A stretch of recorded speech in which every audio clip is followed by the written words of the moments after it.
Hi everyone, SunshineChristina here. I've had several people suggest to me to release the documents that I've been getting in a Premiere format, and so this video is kind of a test for me to try and figure out how to use video editing software to see the best format for me to share the documents and explain the findings from my perspective and how it relates to the case, and things like that.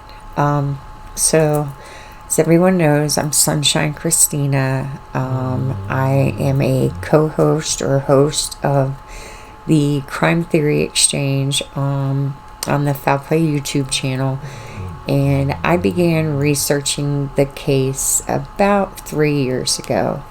When I say the case, I mean the Making a Murderer, Steven Avery, Brendan Dassey case. Now, I think we all started pretty much in the same spot with the, the stuff that was available, the trial transcripts, things like that. The research community in true crime they're an amazing group of people, and they share, and they are so willing to help you learn more and get more information to better understand the case. So that being said, I started doing records requests, and I have, like we all have, we've kind of branched off, and we all have our little area of the case that we focus on. And for me, I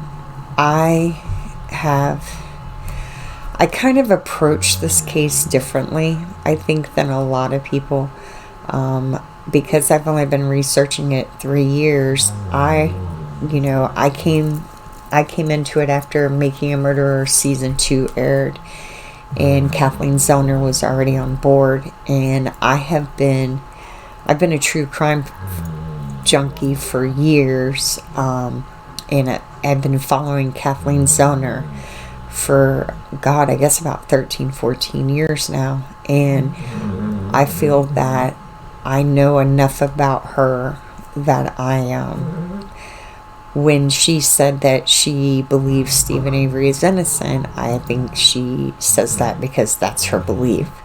So for me, it allowed me to kind of approach researching the case differently than others, I think, in the respect that I didn't have to work out that Steven Avery didn't do this, because I already knew that he didn't. And so I began by looking at the people who convicted him.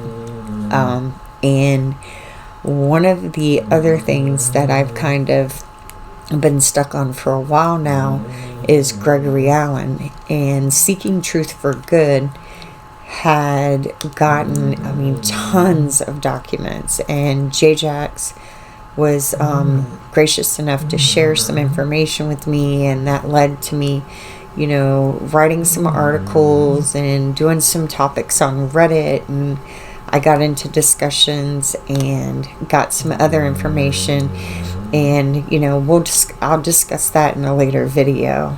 But needless to say, I have spent most of my energy focusing on the state of Wisconsin and other instances of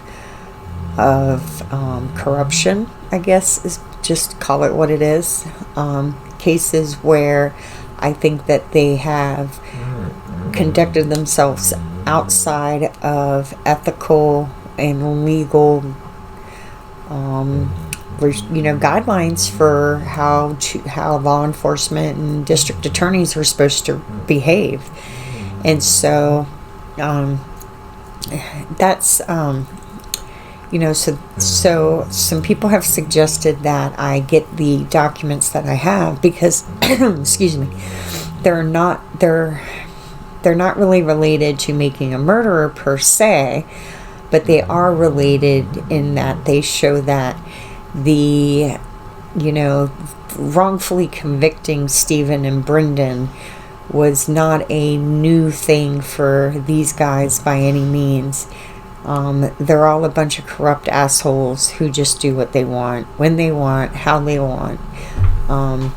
And so one of the things that has always kind of bugged me is the use of the forensic mapping and scene reconstruction report by a trooper, which is a 84-page document and some 3D digital images and a mini, like a 2-minute and 37-second DVD that Trooper Austin recreated to immerse or simulate Steven Avery's property and the crime scene. And I think that this is yet another tool that was intentionally utilized by the prosecution to fool the jury and the public. And I'm going to use this opportunity and this video to hopefully show everyone what I mean by that. So this forensic mapping and scene reconstruction report was authored in December of 2006, I believe, and it was last amended in January of 2007, roughly 3 months prior to trial. Now, it's important that we recognize that because he was in Calumet County meeting with investigators, meeting with the district attorneys, and Trooper Austin at any time could have been informed or could have chose to correct some of the glaring errors or add in some of the very relevant to the truth things that happened factually, but that the prosecution just chose to, for the purposes of prosecuting Steven and Brendan, they chose to ignore. So the first couple of pages is just the table of contents. It just talks about, what I found interesting here is there are some things that they did that I thought that I found interesting because we don't have the documentation of this work. So it just says that at the request of Calumet County Sheriff's Department, the objective is to provide 2-dimensional and 3-dimensional diagrams and renderings of an incident, and then this is important, located at or near the Avery Salvage Yard in the town of Gibson, Manitowoc County, Wisconsin. Much of the information is based on work completed by the author, again, Trooper Timothy Austin, or other members of the Wisconsin State Patrol. However, detailed info concerning items of evidentiary value and or forensic interpretation of that evidence is beyond the scope of this author's assignment in this matter. For this reason, outside assistance was given by the requesting agency in providing specific requests for diagramming and modeling services.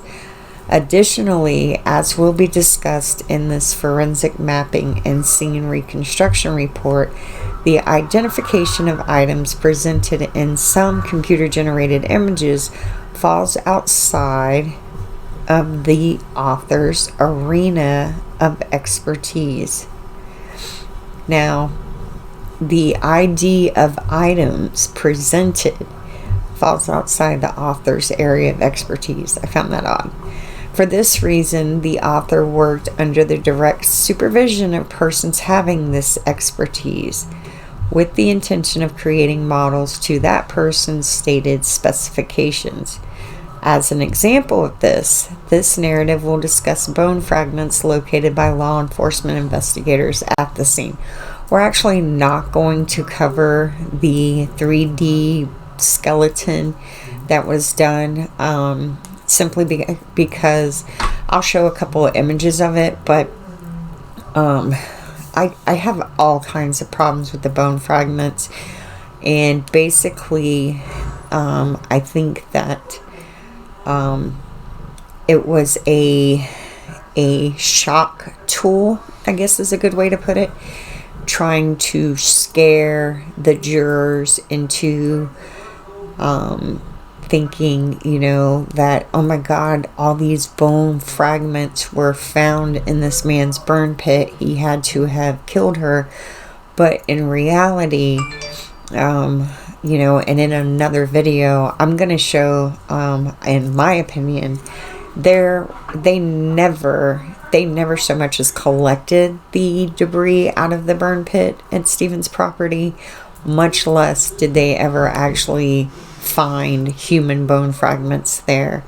I think all the locations that say Steven Avery's burn pit were actually locations moved from the Manitowoc County Quarry, where we have proof, and you know, I mean, and all sorts of proof that they actually did find the human remains, and they moved it on paper with evidence tag switching to make everything appear to come from the burn pit, but in reality it didn't. What is interesting is that we do not have a picture of the brown tarp, tag number 7923. We do not have our first picture of that brown tarp until December of 2005. So over a month after, right at a month later, and this picture was taken in Calumet County at the Calumet County Sheriff's Office. So in reality, we don't know where the brown tarp with debris came from. We only have their word saying it was the burn pit. We have 0 photographs to show anyone so much as shoveling a scoop of debris out of the burn pit. Much less do we have a photograph of the burn pit on the Steven Avery property. So anyway, it says, with the immediate assistance of forensic anthropologist Eisenberg, cough cough, skeletal models were generated. Some images herein depict the locations of specific evidentiary items. As an example, items in or near the Steven Avery garage are identified and referenced through the use of leaders and arrows, and I have a big problem with that, as you'll see. As we stated previously, the author was not involved in the interpretation and or analysis of specific pieces of evidence, meaning he doesn't know why it's significant. He's just saying it should be noted, which is just kind of like subliminal messaging, right? I think if he's making mention of those items, then he also should say that not one of these items had like DNA on it, or Teresa's blood on it, or, you know, or the fact that these items slowly gravitated over a period of days. So when they first got to the Steven Avery's property on the 5th, not all of the items that you're going to see were at the burn pit. They slowly migrated there. And, you know, he doesn't mention that either. It was the primary purpose and objective of the author to provide demonstrative model exhibits to illustrate pertinent locations, terrain, and physical layout of the incident scene.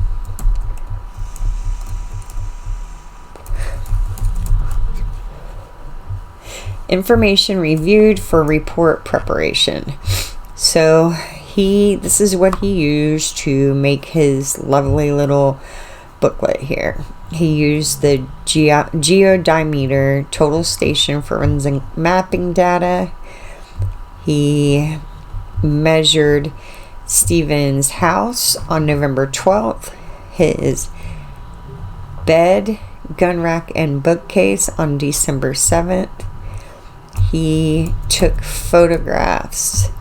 We have aerial photographs by the DOT, digital aerial photographs with photo logs by McConnell, incident scene photographs by Reese and Judge, digital incident scene and object photographs with photo logs taken by the author, select photographs provided by the Calumet County Sheriff's Department depicting various aspects of the incident scene for forensic diagramming purposes.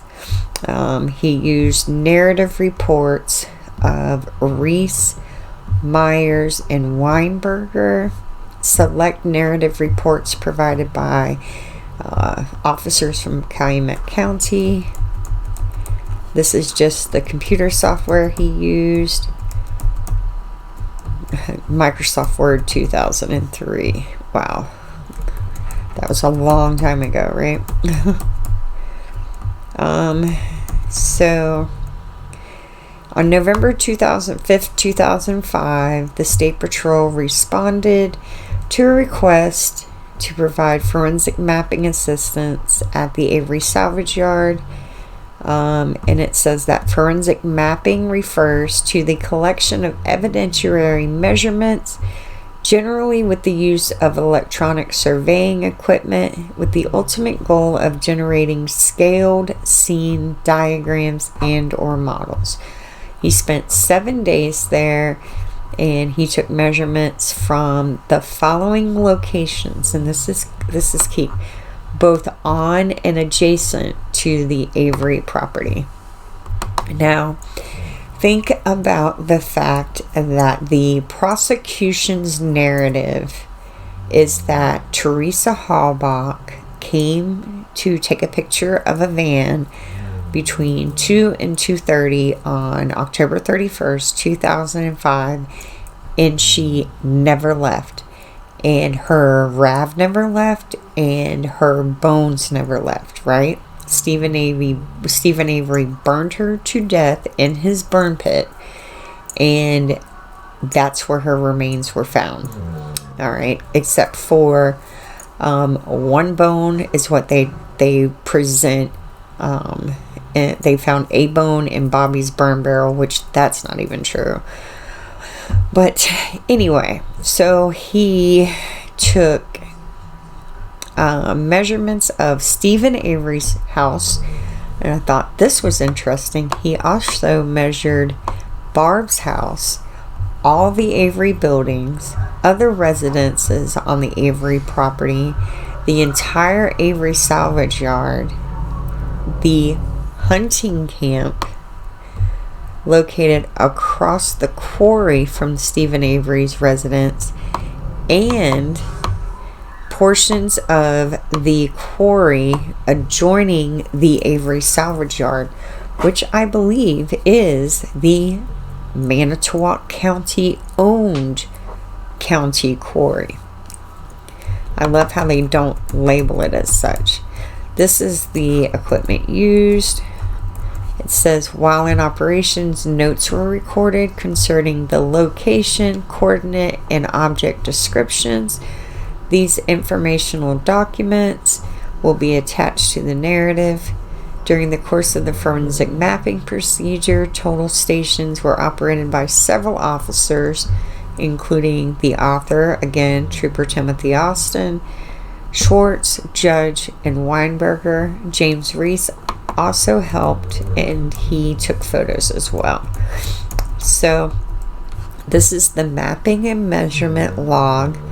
So on the first day, they're in the southeast quadrant of the salvage yard, which is probably where the RAV was at. On day 2, November 6th, first thing in the morning, they're in Steven and Barb's houses. That afternoon, they're back in where the RAV was found in the southeast quadrant. On November 7th, they're in the salvage yard. They're also back at Steven Avery's house. Interestingly enough, on November 7th, they are also at the cul-de-sac end of Cuss Road, which is the deer camp area. Now, they're back in the salvage yard on the 8th. On the 9th, what's interesting about this is they're doing the Avery businesses,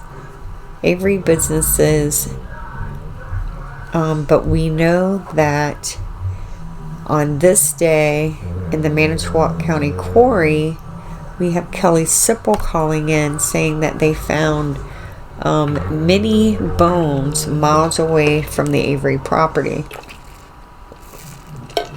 Now, he didn't write a report about that. He's on the phone talking about it, though. Now, on the 10th, they're back in Steven and Barb's houses. And then around lunchtime, they go, and I don't know why, there it goes. They are at the hunting camp, which is the Redont hunting camp. They're back at the quarry, and they're taking measurements. This is the afternoon, and Calumet County Coroner Mike Kleeser will go to the Manitowoc County Quarry later on that afternoon. He will also pronounce Teresa deceased while he's there. Back on the 11th in the hunting camp and the quarry, and then they're doing Steven Avery's garage on the 11th. On the 12th, Steven Avery's residence. The 15th, scanning the RAV with the FBI, which there are discussions that this would have killed any EDTA if it had been present. December 7th, he's doing the bed, gun rack, and bookshelf. Not that there was any forensic evidence found to give him a reason to do so, but. And then on January 11th, 3 months before trial, he is doing the measurements of the key. Now, the location of the incident, this is interesting, is at or near Avery's Auto Salvage. As will be presented in later discussions, this area encompasses a salvage yard, buildings utilized for the salvage business, private residences, and then I love how he just throws the quarries right there, and then private properties. And here's a little map, but it doesn't really tell you anything. This is 147 here. This is Cuss Road. This is White Cedar Road. This is Jumbo Creek Road. And this is Q. So, and this is Avery Road right here. So the quarries over, these are the quarries, right? Because we know this is where the deer camp is. Well, actually, the deer camp's here. So we got Redont's quarry here, and then we have the 80-acre Manitowoc County quarry there. Now, this is scene orientation, and basically what I found interesting here is that they say that Barb and Brendan live next to Steven. He forgot to mention Bobby, Blaine, and Brian. Across the active quarry to the west of Steven Avery residence is a private hunting camp. So this is right here, but that's not where anything was found. Everything was found over in this area, right? So they keep forgetting all that.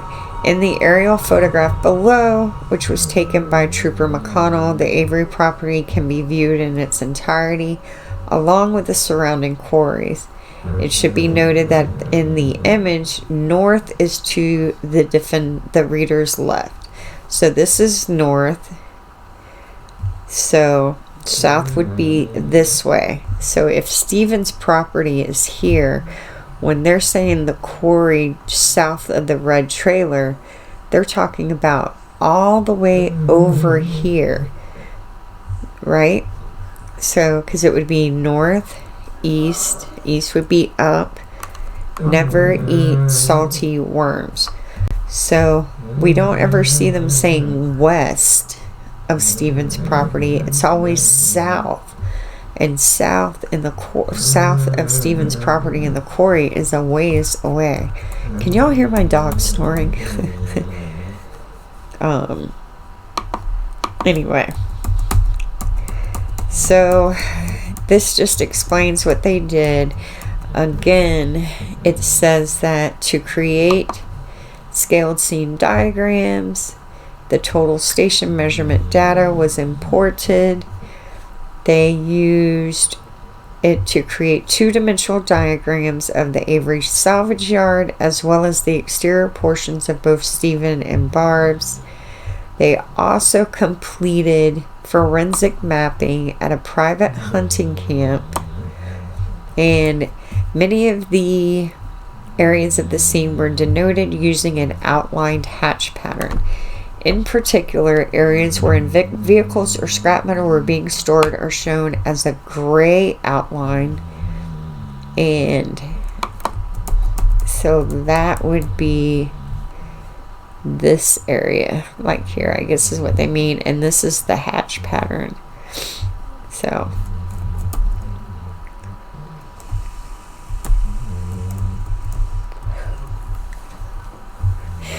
yeah, I mean, I guess for the date for 2005, this was pretty high tech. But basically, this is Steven's, this is Barb's, and then if you look, I mean, the more when you really think about it, look how far away the RAV was. I mean, it was so much easier. It just makes so much more sense that somebody drove through the quarry, brought the RAV in, and parked it, versus Steven and Brendan loading up Teresa and driving around, thinking about dropping her in the pond, then driving back. And it's just ridiculous. Yeah, you know what? What did they do?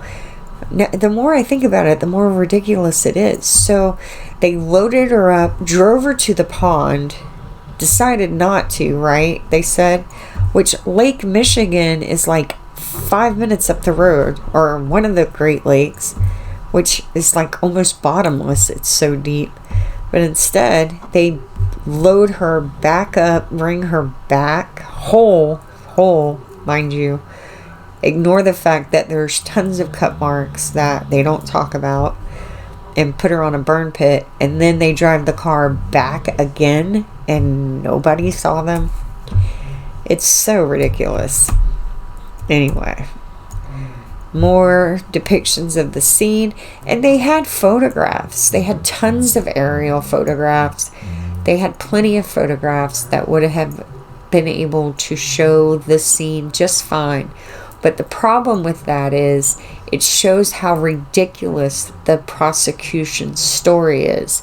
But if you leave out, even though these are supposedly depictions or 2D images of the scene, they're really not, because they don't show all the stuff, right? They don't show all the how difficult it would have been to try and navigate the area after dark. It's ridiculous. Here's the hunting camp, and I had missed this the first couple times I went through this. So they spent some time there, and why would you spend any time there if it wasn't the site of something, right? What was the point of having the officers go there unless it played a role in the crime. But yet the prosecution says nothing about anything occurring anywhere but on Steven Avery's property. So I think, it's like an embedded confession of sorts. Why would this even be included unless something was found there? This is just more about 3D scene rendering. This is the Suzuki. I like how they make it, kind of a RAV looking thing. Here's Steven's truck.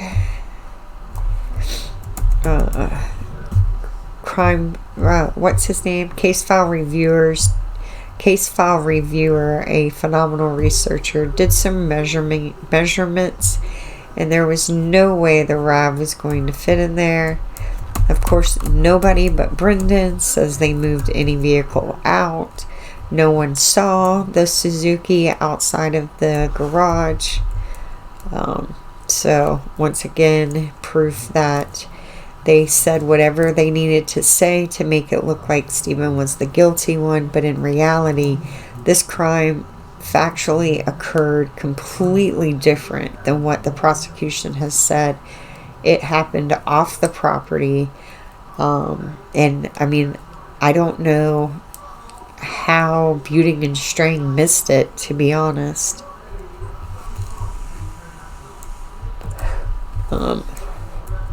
More images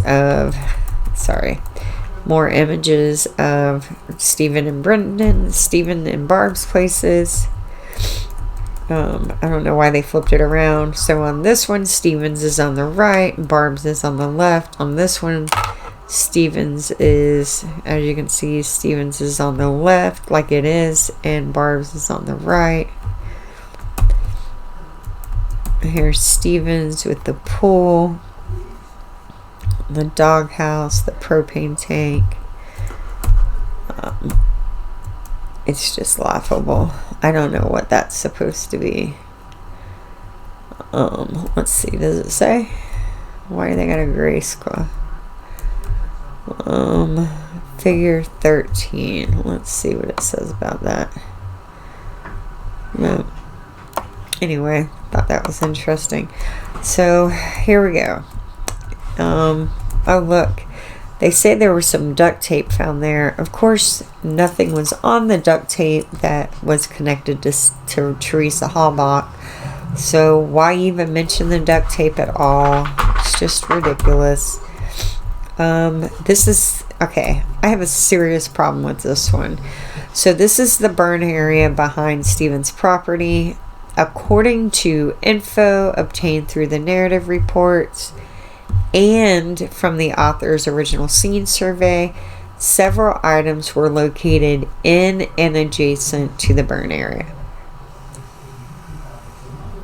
These included the van seat, some tire cords from burned tires, a shovel, a mallet, a hammer, a rake, a dog chain, a dog, ruff ruff, a tire, and some bone fragments. Now, here's the thing. We have no pictures of the bone fragments.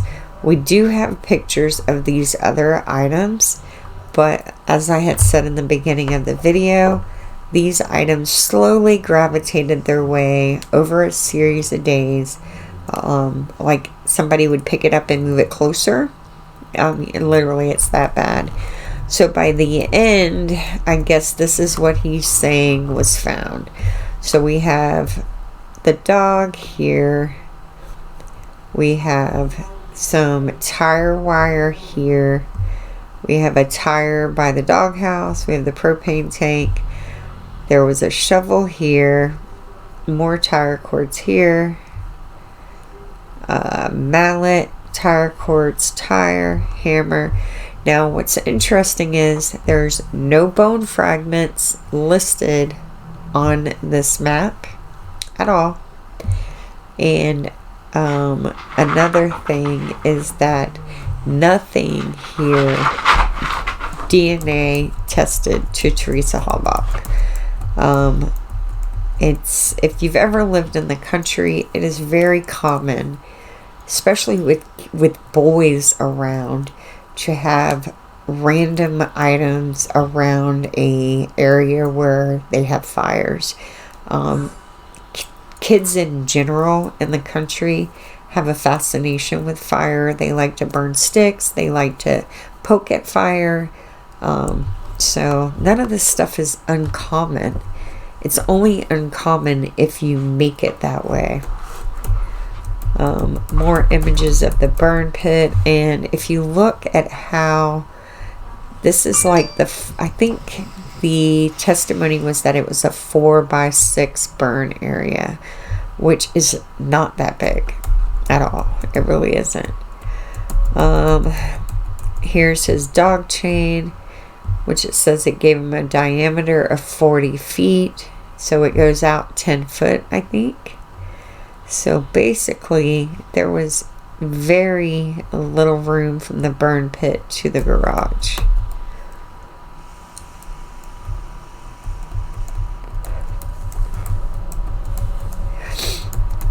I don't know why this is included, but Steven had some gravel rock here, likely from when they redid the septic tank, because you got to have a pea gravel drain.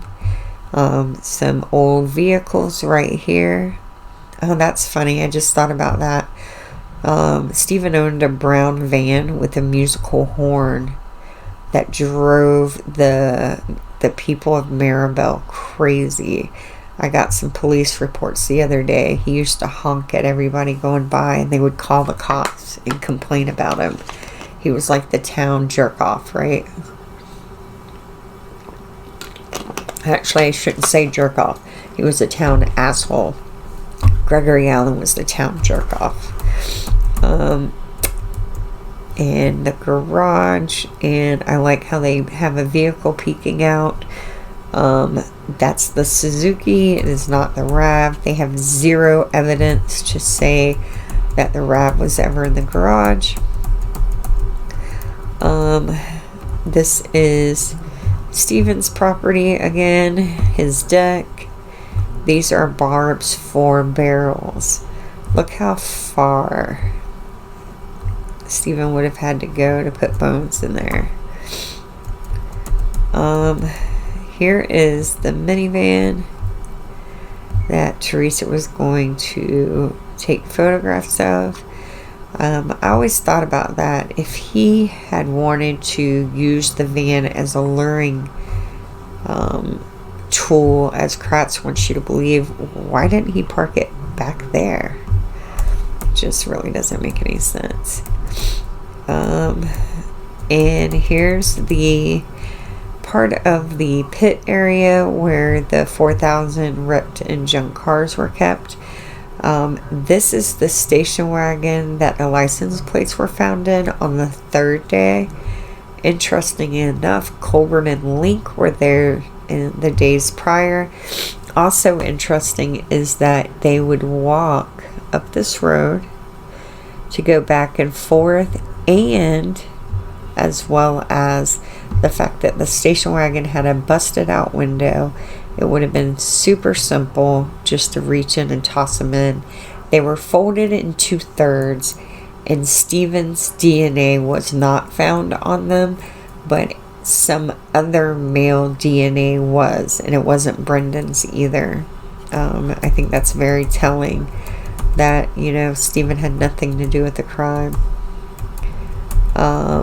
Again, a better depiction of the vehicle, or a computer image of the vehicle with the license plates found here. This is a aerial photograph.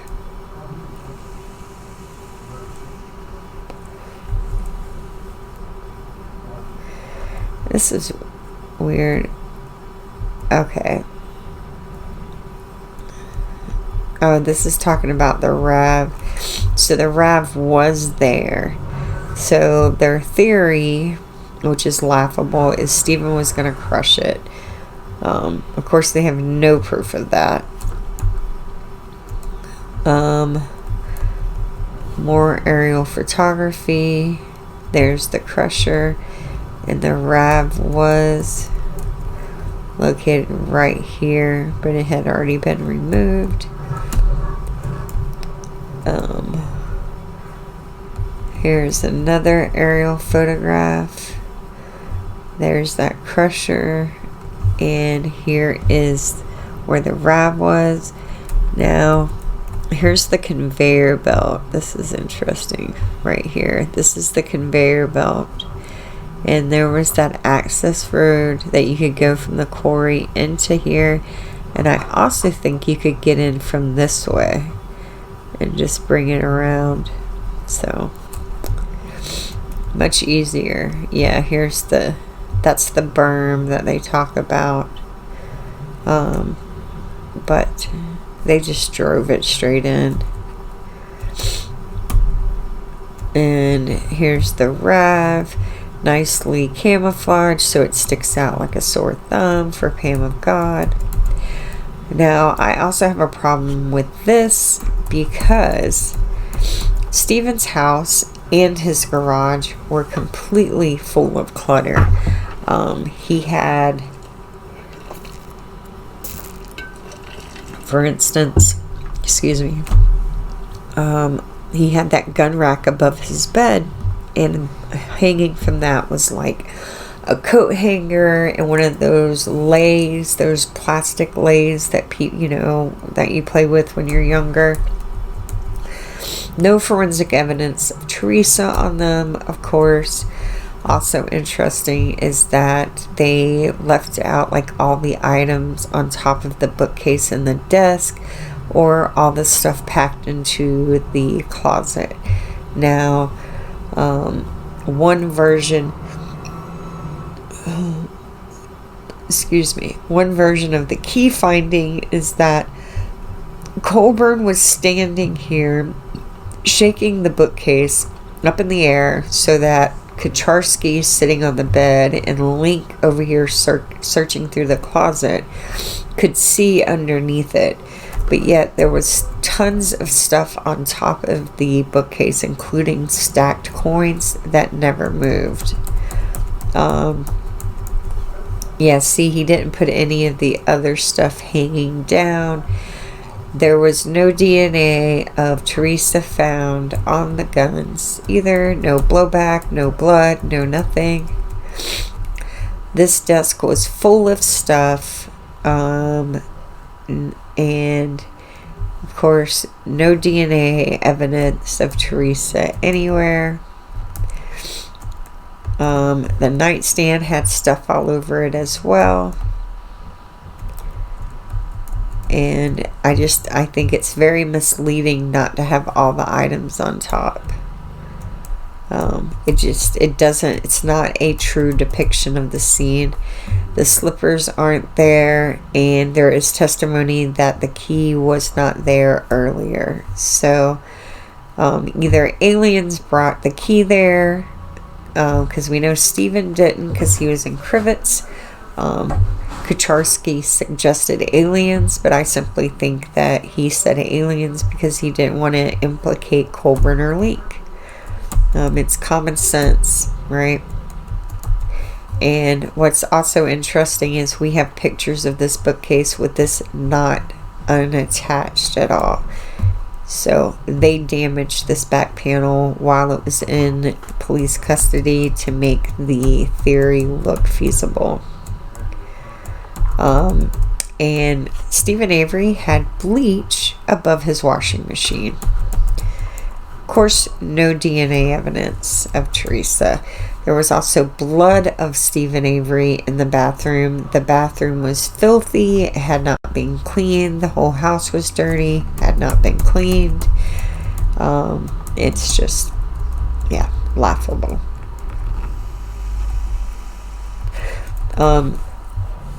Steven Avery had a roll of duct tape in his spare room. Yep, he did. And they took swatches of the couch. Now, see, he had plants hanging over here. No DNA of Teresa was found. He had plants over here. No damaged walls from a woman kicking and screaming, fighting for her life. No nothing. Now, I found this interesting. I didn't realize he had included it. This is the computer area. Now, there were some papers in between the printer and the wall of the desk. One of those is a for sale sign. And with the first photograph, these pictures are taken by Colburn on the 5th. The first photograph has all the papers flush. The next photograph has the for sale sign sticking out a little bit. The following photograph has the for sale sign sitting on top of the Auto Trader magazine with the address 3302 Xander Road. On the other side of the for sale sign is Teresa's cell phone number. They never, as far as reports go, went to Xander Road to see what was there. That is also the site of the stolen Blazer fire, a couple of weeks after Steven filed his civil suit. This is the garage model. There was tons of stuff everywhere in the garage. There's the compressor. There was no bullet there. These are paint stains and evidence chalk marks.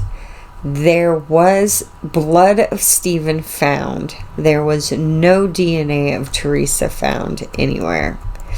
It's very misleading because this looks like, this could be blood or something like that, but it's not true. There wasn't any blood of Teresa found.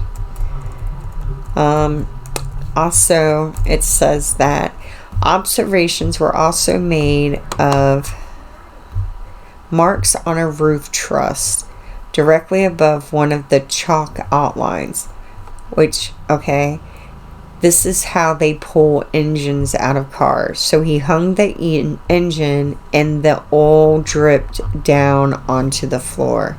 No blood found. This is how a mechanic utilizes his garage to work his trade.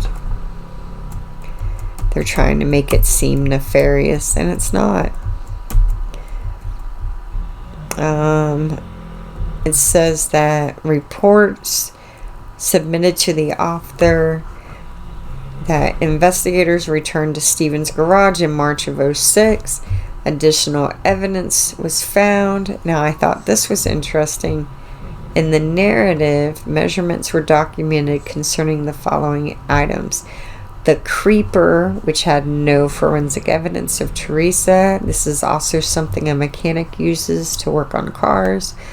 Paint thinner, which he was in the process of painting the garage. 6 chalked area outlines on the floor. No blood, no positive luminol, no bleach cleanup. And then 2 yellow circles. Nothing found. But they try and make it seem like it was. And then here they're going to say that they found some other stuff. A dried red stain, not blood. Because none of this is. It's tricking the jury into believing a crime occurred here when forensics do not support that at all. Also interesting is there's no bullet here. There's also no bullet in the pictures we have. So the bullet showed up when Link came to the scene to provide food and water, but he didn't bring any food or water.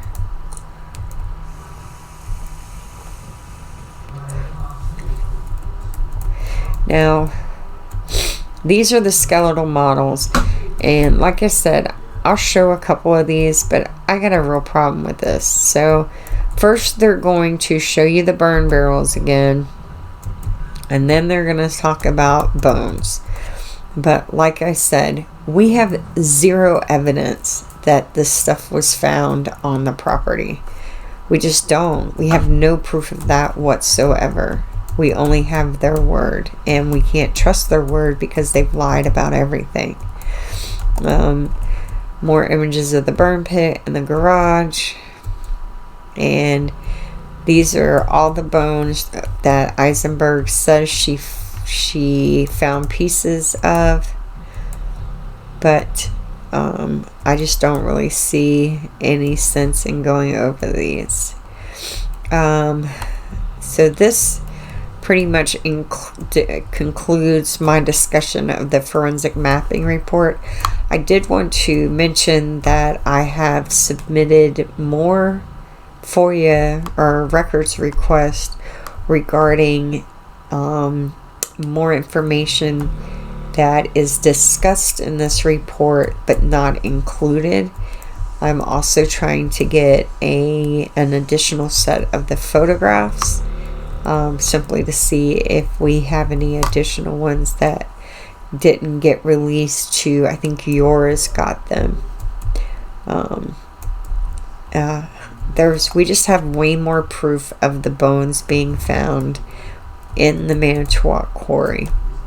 So I'm going to conclude this presentation. I hope that everyone leaves with a better understanding of the forensic mapping report and how the prosecution manipulated the jury using this inaccurate imaging to try and sell a crime that factually didn't occur. And I hope that if you have any questions, you will leave a comment. And if you enjoy this video and you want to see more, please like and subscribe.